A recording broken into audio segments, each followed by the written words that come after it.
মাঠেই ক্ষতবিক্ষত আম্পায়ার, সরাসরি বলের আঘাতে ক্ষতবিক্ষত হয়েছেন অস্ট্রেলিয়ান এক আম্পায়ার। অস্ট্রেলিয়ার পার্থে তৃতীয় শ্রেণীর একটি ক্রিকেট ম্যাচে আম্পায়ারিং করার সময় ভয়াবহ সেই দুর্ঘটনার শিকার হয়েছেন টনি ডিনো ব্রেগা।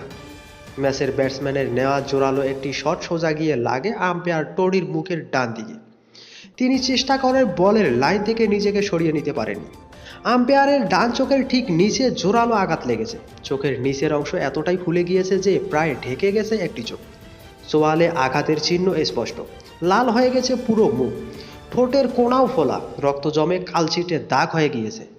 আম্পায়ার টনির শারীরিক অবস্থার আপডেট জানিয়েছে ওয়েস্ট অস্ট্রেলিয়ান আম্পায়ার্স অ্যাসোসিয়েশন। সৌভাগ্যক্রমে টনির চোয়ালের কোনো হাড় ভাঙেনি বলে তারা নিশ্চিত করেছে।